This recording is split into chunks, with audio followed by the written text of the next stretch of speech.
Évadez-vous dans un cadre verdoyant et paisible d'une propriété abritant 4 hébergements indépendants de 75 mètres carrés, dotés chacun d'une piscine privée. Les Nuits de Lens. Les Nuits de Lens, votre oasis privée à Sainte-Anne, en Guadeloupe, pour une expérience de détente totale. Plage à 10 minutes, parking privé et Wi-Fi gratuit, ainsi qu'un espace commun, barbecue avec table.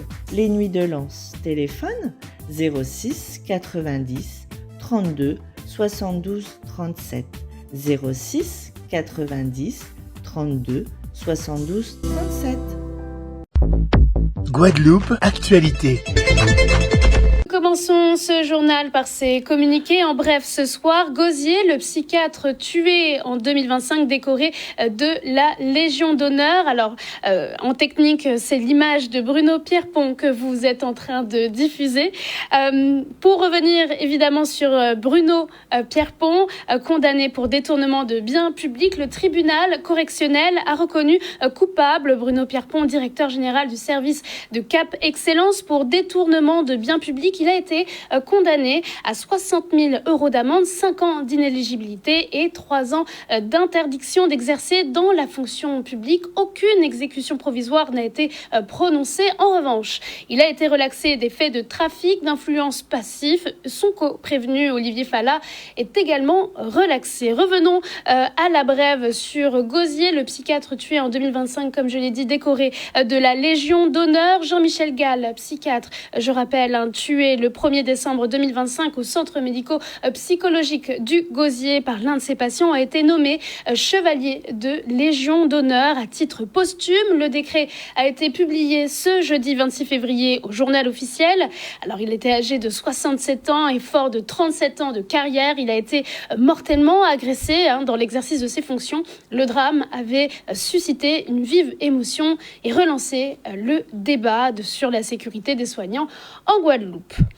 À l'occasion de Mars Bleu, le CRCD 971 organise une marche bleue le dimanche 1er mars 2026 au parc des activités de Jarry. Alors au programme, échauffement, marche festive de 5 km et village chanté. Alors c'est un événement gratuit, mais une inscription est obligatoire avant le 28 février par SMS.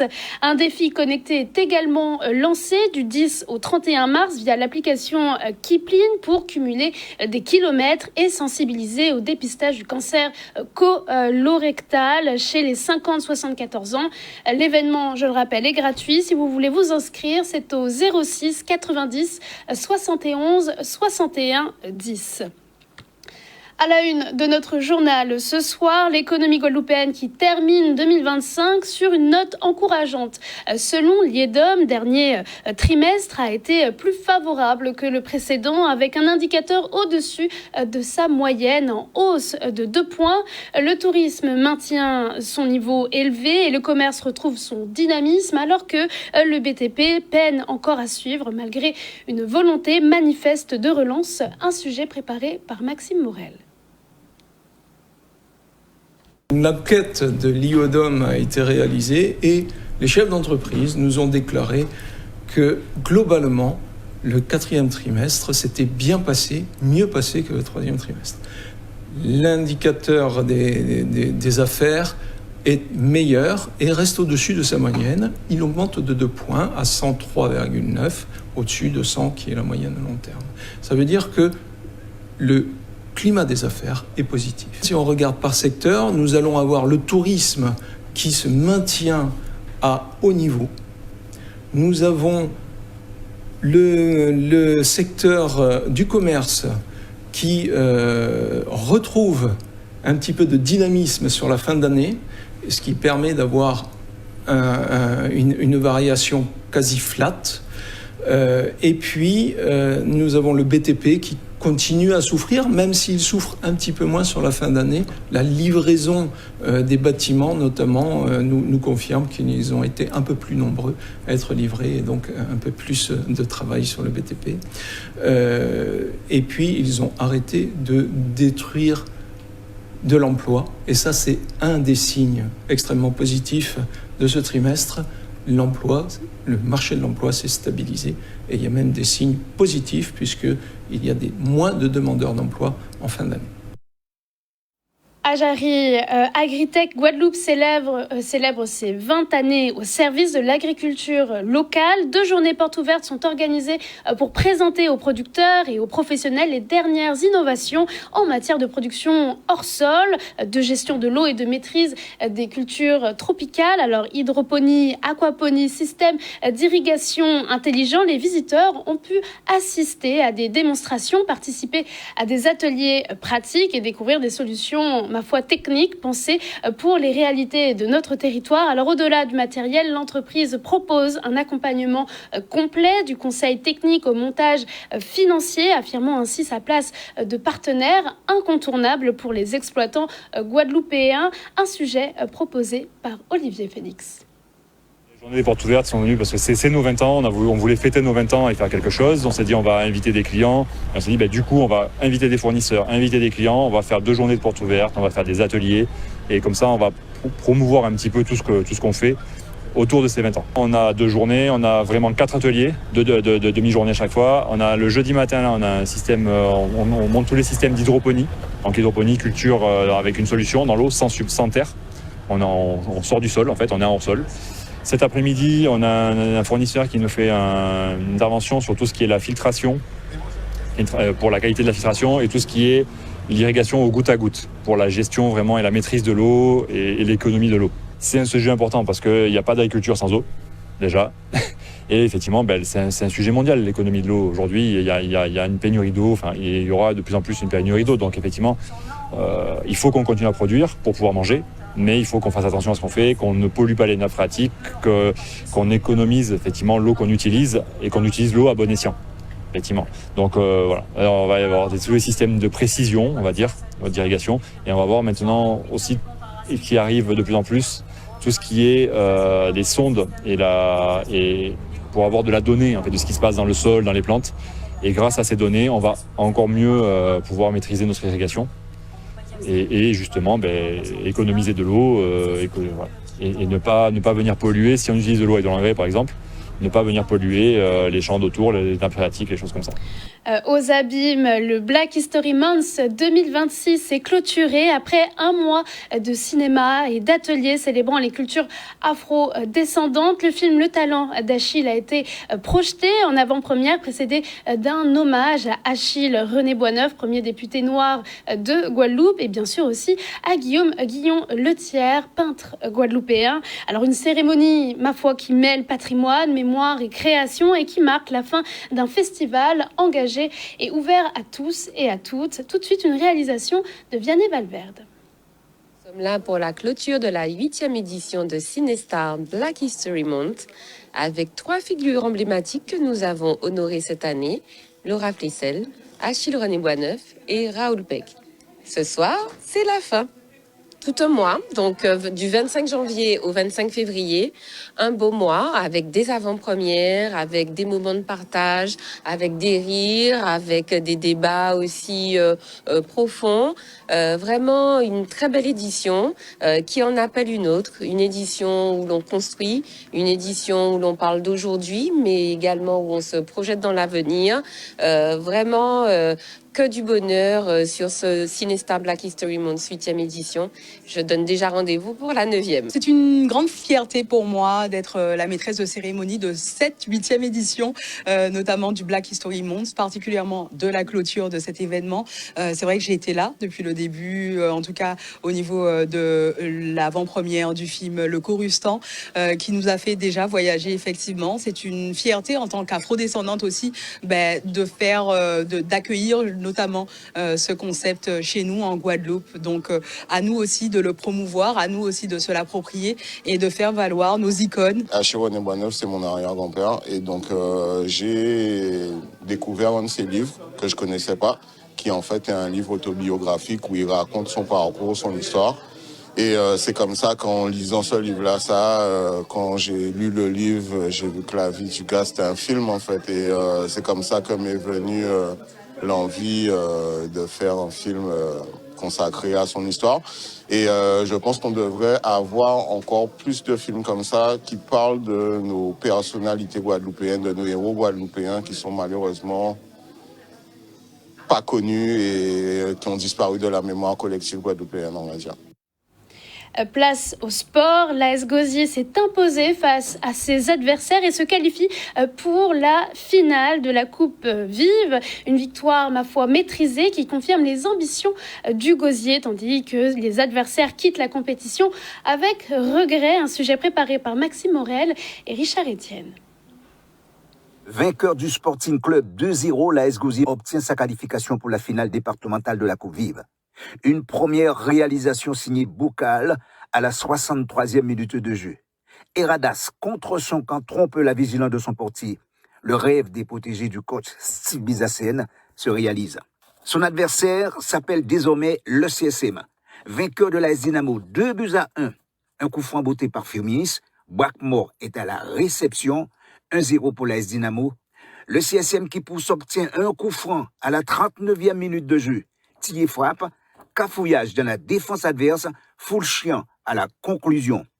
Et le coup de grâce pour le CSM, à la 61e minute, ce bon ballon de Tillier pour Faubert, rentré en cours de jeu qui marque ainsi le but de la victoire, synonyme de qualification pour la finale départementale, prévue le 4 avril prochain. Mais il faut poser des questions.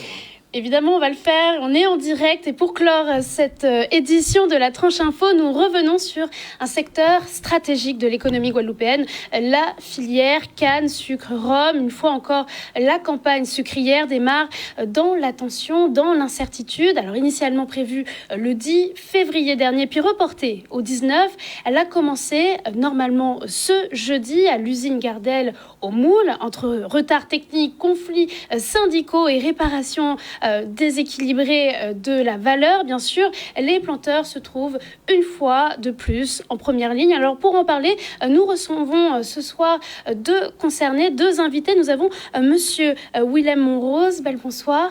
Bonsoir madame. Puis vous êtes accompagné de monsieur Jean-Lewis Christophe. John Lewis, pardon. Christian. Et ben voilà. Merci d'avoir pris le temps, avec ces embouteillages, d'être venu jusqu'à nous. Est-ce que je peux vous laisser tout d'abord, avant de rentrer dans le débat, vous laisser vous introduire et de vous présenter face à nos téléspectateurs? Alors oui, moi je suis Willem Monrose, producteur de canne à sucre en Nord-Grande-Terre, président du collectif des agriculteurs. Voilà. Et moi, de mon côté, Christian John Lewis, secrétaire général du collectif des agriculteurs et producteurs de canne à sucre en région de Montréal. Alors, comme je l'ai dit un peu en préambule, merci beaucoup, depuis plusieurs semaines, la filière connaît une fébrilité assez chronique. La direction de Gardel a dû reporter le démarrage de la campagne, qui était initialement prévue, comme je l'ai mentionné, le 10 février. À plusieurs reprises, il y a eu des grèves, il y a eu des négociations sociales, des oppositions aussi au syndicat SPEC. Aujourd'hui, comment ces retards se répercutent-ils dans votre travail, dans votre exploitation ? Je vous en prie. Elle se répercute dans le sens où on perd du temps pour récolter des cannes. Donc il est temps pour nous que la récolte commence. Vous avez bien fait l'introduction, mais pour rappeler la chronologie des faits, en fait, nous avons déjà subi le retard par rapport au NAO des employés de Gardel. Dans un premier temps. Le deuxième temps, une décision prise par un syndicat qui s'appelle le SPEC, donc, qui avait déjà accordé l'intégration de deux nouvelles structures, je crois le 10 février. Le 16 février, ce même syndicat passe un communiqué pour dire en fait qu'il n'accepte pas les nouvelles structures. Et la troisième situation, je pense que c'est celle qu'il faut retenir, c'est tout simplement le fait que Albioma ne pouvant pas fournir de la vapeur à Gardel, l'intersyndicale, plutôt pardon, l'interprofession nous a repoussé la date de la récolte en nous disant qu'il reportait ça sur une date ultérieure. Alors hier soir, nous avons eu un échange, vous avez un peu discuté? Pas du tout. Hier soir, on a eu une information qui consiste à ce que cette même interprofession se rencontre lundi 9h30 au CTCS L'ordre du jour, c'est l'approbation du PV du comité de liaison du 10 février. Donc les décisions qui ont été prises, savoir s'il n'y a pas de changement. Nous espérons très sincèrement qu'il n'y en aura pas. Parce que tout simplement, dans un système économique qui doit être équilibré, nous considérons que nous qui avons créé une coopérative d'utilisation de matériel agricole, le CUMA, nous nous donnons les moyens de récolter nos cannes, de livrer nos cannes, et que nous soyons libres de ce que nous faisons. Donc j'espère très sincèrement que dans cette approbation-là, il va être accordé le fait que les nouvelles structures partagent. Le deuxième point, c'est la date de démarrage de la campagne sucrière. Donc je pense que cette date va nous être communiquée à partir de cette réunion et nous attendons patiemment le feu vert. On est d'accord, là pour le moment, tout est stoppé, tout est figé, tout est cristallisé.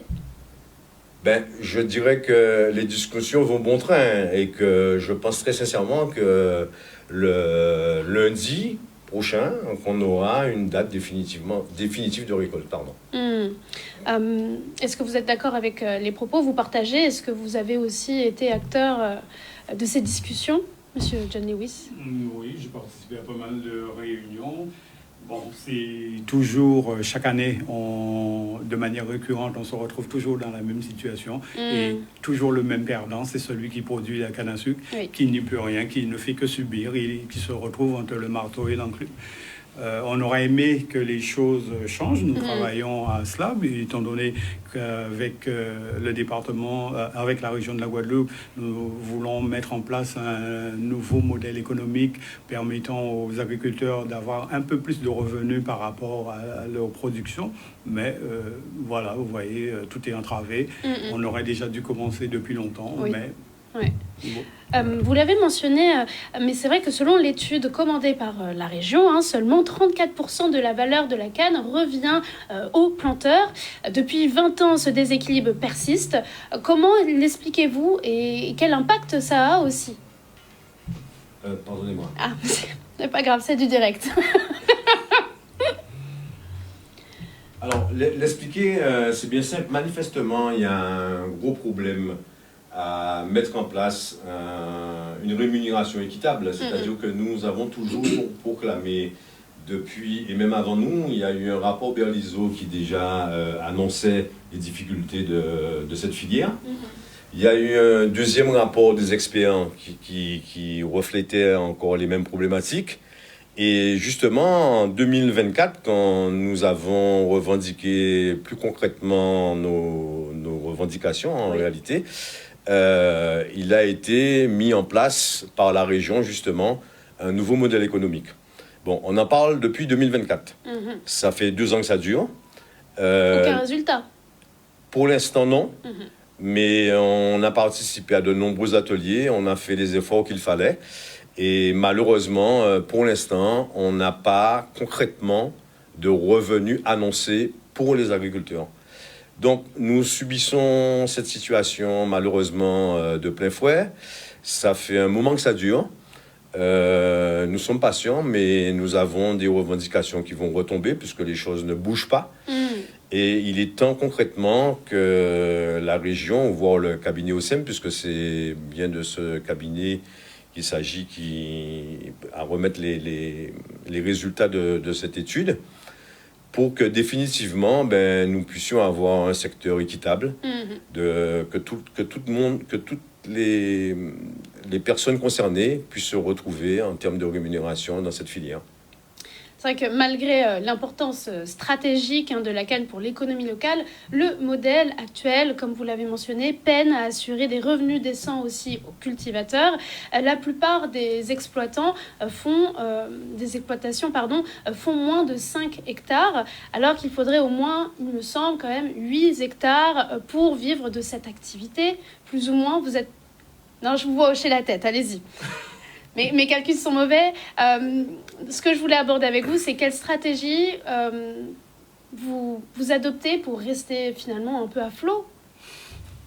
Alors, si je peux me permettre de répondre, alors, suivant les chiffres que vous avez présentés, pour vivre de manière décente, un agriculteur, un véritable agriculteur professionnel, il lui faudrait au minimum entre 12 et 15 hectares de canne à sucre pour pouvoir fonctionner comme il se doit. Okay. Mais hormis cette surface ou le volume de canne livrée à l'usine, il est clair que le rapport Berlizo a démontré que le planteur était mal rémunéré. Et ça, pour l'instant, ni l'État ni les usiniers ne veulent entendre parler de cela. Et en tant que producteur de canne à sucre, donc je suis là pour continuer ce combat en ce sens, pour avoir une amélioration de mes revenus, de ma production que je livre à l'usine. Et c'est un combat de longue haleine. Il y a énormément de freins. Et pour tout dire, si on regarde bien, suivant les analyses qui ont été faites par Thierry Berlizo en 2017, et le travail qu'a fourni les experts guadeloupéens qu'on remercie, notamment Jean-François Dorville et monsieur... j'ai oublié le nom. Ça me reviendra. Et donc, Monsieur Pierre Balagne, voilà, qui est ingénieur chimiste, voilà. Il n'y a aucune différence entre ce qui est inscrit dans le rapport Berlizo et la conclusion des experts guadeloupéens qui ont fourni ce travail. Ils ont simplement mis en chiffres ce que disait le rapport. Donc, il est déséquilibré en notre faveur. Il faudrait revoir complètement, à mon avis, et suivant l'avis des experts et de pas mal d'autres personnes bien orientées en la matière, il faudrait refaire une remise à plat de la filière, la repenser et la revoir de manière différente, pas sur le système actuel. Et peut-être que ça peut emmener aussi une attractivité, je pense notamment auprès des jeunes, puisque ça peut être aussi des freins. Peut-être que la projection, elle est difficile, en tout cas, à la jeunesse, de se lancer dans ce domaine professionnel. Qu'en pensez-vous ? Moi, j'aurais tendance à vous dire que c'est pas là le problème. Il faut qu'on apprenne à se respecter, en fait. C'est-à-dire qu'on a une filière qui est organisée, mais qu'il faudrait recalibrer pour partager la vraie valeur du produit. Et en fait, depuis fort longtemps, depuis plus de 60 ans, on a un décret qui nous dit que depuis 1964, donc un décret de 1964, qui nous dit qu'il faut que normalement l'unité industrielle puisse nous payer sur les co- et sous-produits. La problématique, c'est que depuis cette date, on n'est payé que sur la production de sucre en vrac. Il ramène à combien de pourcents ? Je vais vous expliquer. Le sucre en vrac, c'est le premier sucre qui est sorti de nos cannes. Et c'est un sucre qui rencontre des problèmes de positionnement financier, puisqu'on est directement en face avec des gros produits, des gros pays producteurs, donc le Brésil et autres. Et du coup, on n'est pas compétitif. Donc, l'unité industrielle s'est mise à fabriquer ce qu'on appelle un sucre spécial, les sucres spéciaux, qui ont une autre valeur. Et malheureusement, nous ne sommes pas payés sur les sucres spéciaux. Okay. Donc, il y a une disparité financière qui existe, qui est complètement en inadéquation avec le décret. Ça, c'est pour la fabrication de sucres spéciaux. On a de la mélasse qui est produite sur laquelle on ne touche rien. Okay. On a de la bagasse qui est envoyée à Albioma. Nous touchons une prime bagasse, mais pas la valeur du kilowattheure que produit la bagasse. Je me permets de vous rappeler que dans la production de bagasse, 35% de l'énergie électrique est fournie par la bagasse pendant la période de la récolte. Et là, pour le coup, on est surpris de constater que Albioma achète des pellets de bois après et pendant la récolte à 365 € la tonne, alors que c'est la Creux qui, à travers une aide accordée, nous paye 13,38 € la tonne de bagasse. Donc vous voyez que pour une même production qui sert à l'intégralité du département en termes d'énergie, nous ne sommes pas logés à la même enseigne. La troisième situation, l'unité industrielle produit du rhum, de l'alcool pur. Bon, et cet alcool pur-là, c'est encore un dérivé de la production de nos cannes. Nous ne sommes pas payés dessus. Donc, il y a plusieurs axes financiers qui nous permettraient d'équilibrer une valeur. Et pour reprendre vos propos, c'est-à-dire que la moyenne des exploitations sont effectivement sur une production de 5 hectares. Mais la moyenne des installations, surtout en réforme foncière, représente 7 hectares. Très bien. Les rendements peuvent varier, sauf que, mis à part les rendements, il faudrait, pour que nous puissions tomber sur un système économique viable, de gagnant-gagnant, à ce que les industriels payent les vraies valeurs de notre production. Notamment, j'ai envie de vous dire que nous sommes payés aussi par des aides qui s'appellent le nom m'échappe. L'AGP, c'est l'aide à la garantie de prix.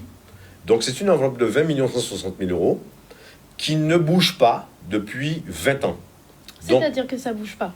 Ah ben, ce montant-là, il existe depuis 20 ans. Il n'a jamais été attribué? Si, il a été attribué, il est disponible, il est redistribué. Sauf qu'il n'est pas en adéquation avec l'inflation qu'on a subie depuis 20 ans. Donc aujourd'hui, alors l'État et l'industriel nous conseillent d'augmenter nos rendements. Nous sommes engagés à augmenter les rendements. Mais on a encore une autre problématique. C'est-à-dire qu'on n'augmente pas les rendements de claquement de doigts. Il faut investir dans l'irrigation, il faut investir dans des intrants qui coûtent de plus en plus cher, qui sont de moins en moins efficaces. Et pour autant, on ne parle pas des vraies valeurs qui ne nous sont pas payées. Donc, ça crée un frein. Et je peux comprendre que les jeunes ne sont pas animés à entrer dans cette filière-là, sauf qu'à partir du moment où on aura réglé tous ces problèmes-là, je peux vous assurer qu'on est capable de bien gagner notre vie dans la production de canne à sucre. Et on appelle, je profite de votre plateau pour appeler Albioma dans les négociations, surtout dans la convention qu'on a pu signer, puisqu'on parle aujourd'hui d'une filière canne, sucre, rhum, énergie. Et l'énergie, c'est un gros flux financier sur lequel on pourrait s'appuyer. Comme je vous dis, ils se permettent d'acheter des pellets de bois à plus de 300 euros la tonne, alors que nous sommes payés à 13,38 euros la tonne. Ce sont des sujets que vous allez aborder lundi? Non, nous ne sommes pas conviés lundi, puisque en fait, c'est un comité de liaison. C'est une décision préfectorale qui élit les membres qui doivent être présents dans ces comités. Et malheureusement, nous ne sommes pas conviés dans ces comités. Voilà, nous avons des représentants, mais nous, personnellement, nous ne sommes pas conviés dans ces comités. Nous arrivons doucement à la fin du journal. Ce soir, qu'est-ce que vous voulez dire à la population guadeloupéenne? Qu'est-ce qu'il est important de souligner lors de votre intervention ce soir? Il est important de souligner qu'aujourd'hui, nous contribuons très sincèrement à la première production guadeloupéenne. La récolte de canne à sucre, ça fait vivre toute la Guadeloupe. Le marchand de sandwich, les pneus, le matériel, l'outillage, enfin, tout le monde, le carburant, tout le monde vit de cette situation-là. Tout le monde autour de cette situation-là sont plus ou moins des salariés. Et là, je ne vais pas m'étaler sur la situation. Je ne reproche pas, au contraire, cette situation-là. Je dis que tout le monde vit de cette situation-là. Et nous attendons très sincèrement que les choses soient équitablement distribuées. Donc, nous invitons la population de la Guadeloupe à prendre conscience de cette situation et de bien vouloir supporter nos revendications parce qu'il y en aura. Voilà. Merci beaucoup. Je vous en prie. Oui, pour le mot de la fin, juste pour dire, à la population, cette même population qui très souvent se retrouve avec un membre de la famille qui soit en relation avec la filière canne. Donc d'essayer de nous comprendre. Nous devons lutter pour obtenir un mieux-être dans notre activité, améliorer nos revenus. Donc les choses ne sont pas prêtes à changer et nous devons continuer à batailler pour essayer de changer les choses. Outremernews.fr, le site de l'actualité Outre-mer, 24 heures sur 24 et 7 jours sur 7. Retrouvez la chaîne Outremer News sur YouTube.